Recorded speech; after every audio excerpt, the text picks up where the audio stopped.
بسم اللہ الرحمن الرحیم۔ سورہ مائدہ آیت 101 اور 102 میں اللہ کہتے ہیں، اے ایمان والو، ایسی باتیں نہ پوچھو جو تم پر ظاہر کی جائے تو تمہیں بری لگے، اور اگر تم انہیں اس وقت پوچھو گے جب کہ قرآن نازل کیا جا رہا ہے تو تم پر وہ چیزیں ظاہر کر دی جائیں گی۔ خدا نے ایسی باتوں کے پوچھنے سے درگزر فرمایا ہے، اور خدا بخشنے والا بردبار ہے۔ اس طرح کی باتیں تم سے پہلے لوگوں نے بھی پوچھی تھیں، پھر ان سے منکر ہو گئے۔ اب ان آیتوں کا اس وقت سورہ مائدہ میں ذکر کرنا تھوڑا سا کنفیوزنگ ہے، کیونکہ اس سے پہلے اللہ نے شریعت، ریچولز، حقوق اللہ، حقوق العباد، قانون، تمام چیزیں ہمیں سکھا دی ہیں۔ ساتھ اللہ نے ہمیں اس بات پر بھی خبردار کیا کہ ایڈکشن کو کنٹرول کرنا بہت ضروری ہے تاکہ ہمارا تقوی لیول بڑھے، اور پھر تقوی کو مزید بڑھانے کے لیے تاکہ ہم ایمان اور احسان کے لیول پہ پہنچ سکے، اللہ نے ہمیں یہ سمجھا دیا کہ ان چیزوں کی طرف جاؤ جو اللہ کو پسند ہے، ان چیزوں سے دور رہو جو اللہ کو ناپسند ہے، اور ساتھ اللہ کی راہ میں جہاد کرو تاکہ آپ اپنے آپ کو دوسرے لوگوں سے ڈفرینشیٹ کر سکو۔ اب یہ پوری کانورسیشن کرنے کے بعد اچانک اللہ یہاں پر ہمیں یہ بتا رہے ہیں کہ ہم ایسے سوال نہ پوچھیں جو اگر ظاہر کر دیے جائے تو ہمیں تکلیف ہوگی، اور اگر ہم ایسے سوال پوچھیں جب قرآن نازل کیا جا رہا ہے تو اللہ پھر لازماً ہمیں جواب دیں گے، اور جواب دینے سے ہم اپنی زندگی مزید مشکل بنا دیں گے۔ اب ظاہر ہے اس میں ہم یہ سوال پوچھ سکتے ہیں کہ یہ کس قسم کے سوالوں کا ذکر ہو رہا ہے، یعنی اگر یہاں پر مسلمانوں کو خبردار کیا جا رہا ہے کہ اس قسم کے سوال نہ پوچھیں جب قرآن نازل ہو رہا ہے، کیونکہ اللہ لازماً آپ کو جواب دے گا، اور پھر جواب ملنے پر آپ اپنی زندگی مزید مشکل بنا دو گے، تو یہ کس قسم کے سوال ہے جن کا جواب سن کر ہماری زندگی مزید مشکل ہو جائے گی۔ بہت سے اسکالرز یہ کہتے ہیں کہ یہاں پر اللہ بے مقصد سوال، ریچولز اور اللہ کے حکم کے بارے میں بات کریں ہیں، بلکہ اسی لیے اللہ کہتے ہیں کہ آپ سے پہلے بھی کچھ لوگ تھے جنہوں نے اسی طرح بے مقصد سوال پوچھا تھا، اور اس کی بنیاد پہ ان کا ایمان ختم ہو گیا تھا۔ مثلاً ہم نے سورہ بقرہ سیریز میں پڑھا تھا کہ ایک دفعہ اللہ نے بنی اسرائیل کو حکم دیا کہ ایک گائے کی قربانی دے۔ بہت سمپل حکم تھا، لیکن اس حکم کا مذاق اڑانے کے لیے موسیٰ علیہ السلام کی قوم نے بار بار بے مقصد سوال پوچھنا شروع کر دیے اس گائے کے بارے میں، اس کا رنگ کیا ہو، اس کا سائز کیا ہو، وہ کس قسم کا کام کرتی ہو، اور جیسے جیسے وہ سوال پوچھ رہے تھے اللہ اسی طرح جواب بھی دے رہا تھا۔ آخر میں بنی اسرائیل کے لیے بالکل ویسے ہی گائے ڈھونڈنا بہت مشکل ہو گیا تھا،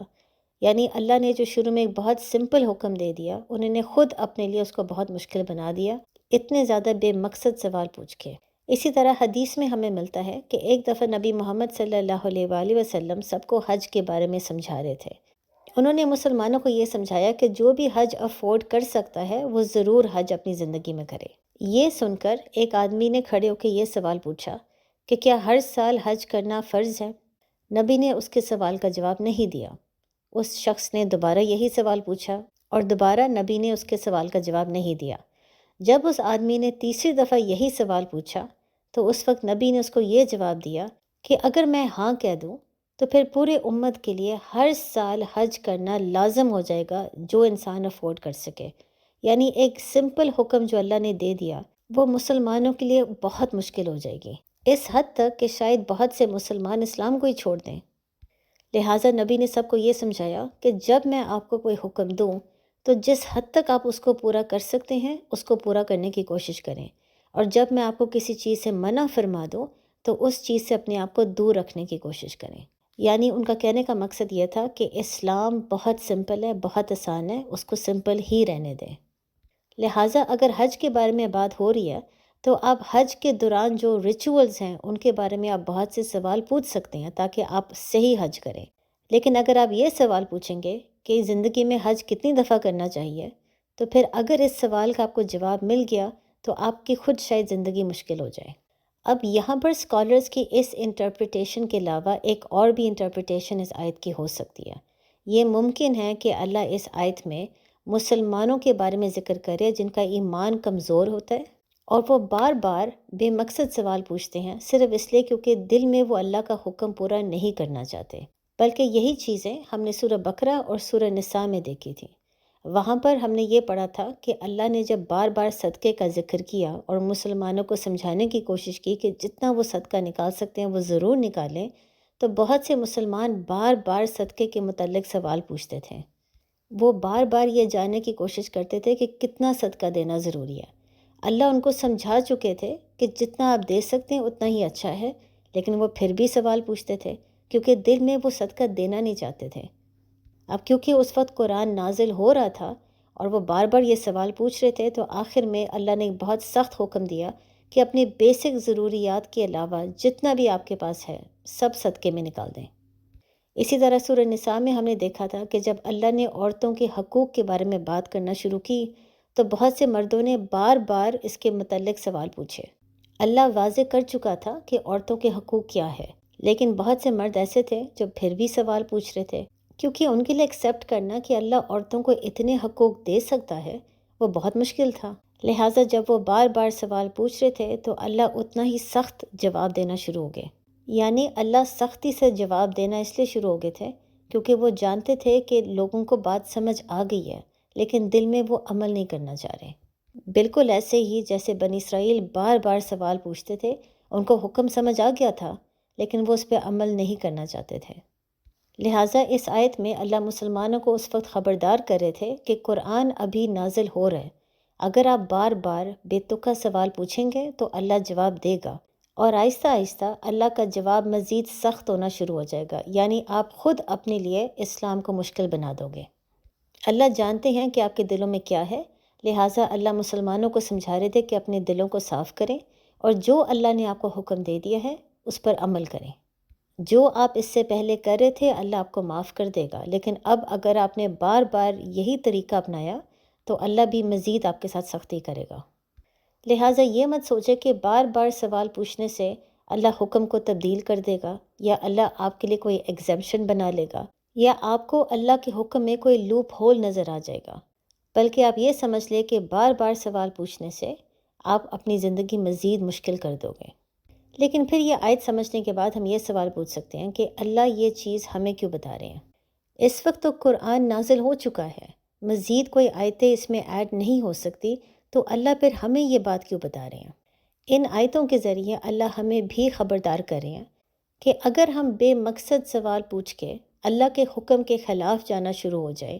تو پھر اللہ ہمارے تمام سوالوں کا جواب ضرور دیں گے، لیکن اس طریقے سے دیں گے کہ ہماری زندگی مشکل ہو جائے گی۔ اب اس کا کیا مطلب ہے؟ یہ وہی بات ہے جو ہم نے اس سے پہلے سیکھی تھی، اور وہ یہ ہے کہ جو کچھ اللہ کی طرف سے آتا ہے اس میں خیر ہے، لیکن جب ہمارے ساتھ کچھ برا ہوتا ہے وہ ہمارے اپنے کیے کی وجہ ہے۔ مثلاً اگر ایک انسان یہ فیصلہ کرتا ہے کہ وہ سود ضرور لے گا، اس کو سمجھایا جاتا ہے کہ قرآن میں اللہ نے سود لینے سے منع فرما دیا ہے، اور اللہ نے یہ بھی بتا دیا ہے کہ جو انسان سود لے گا اللہ اس کے خلاف جنگ کریں گے، لیکن وہ بار بار بے مقصد سوال پوچھتا ہے اپنے ایکشنز کو جسٹیفائی کرنے کے لیے۔ یعنی وہ یہ بحث کرتا ہے کہ پورا ملک، پوری دنیا سود پر چل رہی ہے، تو سود کو ہم اوائڈ کیسے کر سکتے ہیں؟ پھر وہ یہ بھی کہتا ہے کہ بینکس تو 1400 سال پہلے تھے ہی نہیں، تو قرآن بینکس کے خلاف کیسے بات کر سکتا ہے؟ پھر وہ یہ بھی بحث کرتا ہے کہ سود صرف تب حرام ہے جب ایک انسان کسی اور کو قرضہ دے رہا ہو، لیکن اگر ایک انسان اپنا پیسہ لے کے کسی بینک میں ڈپازٹ کر دے اور اس کے بدلے بینک اس کو سود دے دے تو اس میں حرج کیا ہو سکتا ہے؟ اس میں کوئی غریب انسان کو تو نقصان نہیں پہنچ رہا۔ پھر وہ یہ بھی بحث کرتا ہے کہ اگر وہ کسی کو قرضہ دیتا ہے اور وہ انسان اس کو بعد میں پیسہ سود کے ساتھ واپس لوٹا سکتا ہے آسانی سے، یعنی اللہ اس کو اتنا پیسہ دے دیتا ہے کہ وہ انسان اپنا قرضہ واپس کر سکتا ہے سود کے ساتھ، تو پھر یہاں پر سود لینا حرام کیوں ہے؟ اب ظاہر ہے وہ اتنے سوال اس لیے پوچھ رہا ہے کیونکہ دل میں اس نے فیصلہ کر لیا ہے کہ وہ سود ضرور لے گا۔ لہٰذا جب وہ سود لینا شروع کرتا ہے اور کئی سالوں کے بعد اللہ اس کی زندگی میں، اس کی اولاد میں، اس کی صحت میں، تمام چیزوں میں برکت اٹھا لیتا ہے، تو پھر اس کی زندگی میں جو بھی مشکلات آتی ہیں یہ اس کی اپنے کیے کی وجہ سے ہے۔ یعنی جو اس نے اس سے پہلے سوال پوچھے اللہ نے سوالوں کا جواب دے دیا، لیکن اس طریقے سے دیا جس میں اس کو شدید تکلیف پہنچی۔ یعنی اب جب برکتیں ساری ختم ہو جائیں گی تو اس انسان کو اپنے سوالوں کا جواب مل جائے گا، اس کو سمجھ آ جائے گی کہ اللہ نے جب سختی سے سود سے منع فرمایا ہے تو اللہ کے حکم کے خلاف انسان نہیں جا سکتا،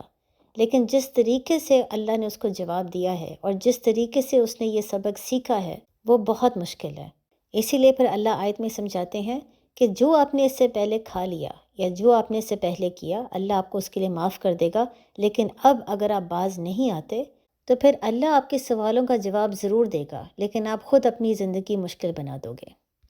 اسی طرح ایک اور مثال یہ ہے، اگر ایک آدمی کے پاس بہت پیسہ ہے لیکن وہ صدقہ دینے سے گھبراتا ہے، لوگ اس کو بار بار اللہ کی آیتیں یاد کرواتے ہیں، لیکن وہ اگر دیتا بھی ہے تو بہت کم دیتا ہے۔ پھر وہ ساتھ ساتھ بے مقصد سوال پوچھتا ہے کہ اگر اللہ نے غریبوں کی مدد کرنی ہی تھی تو اللہ خود کر سکتے ہیں، اللہ کو میری ضرورت کیوں ہے، اللہ کو میرے پیسوں کی ضرورت کیوں ہے؟ لہٰذا بہت دفعہ خبردار کرنے کے باوجود جب وہ بار بار اس قسم کے سوال پوچھتا ہے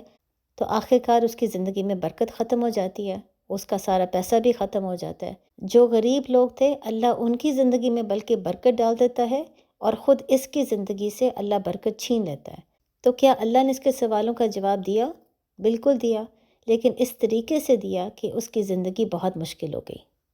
اس بندے کو اب سمجھ آ گئی ہے کہ اللہ کو اس کے پیسوں کی ضرورت نہیں ہے، اللہ تو خود غریبوں کی مدد کر سکتا ہے۔ اللہ صرف اس کو ایک موقع دے رہے تھے وسیلہ بننے کا، تاکہ اس کے ذریعے اللہ اس کی زندگی میں برکت بھی ڈالے اور آخرت میں اس کو جنت بھی مل جائے۔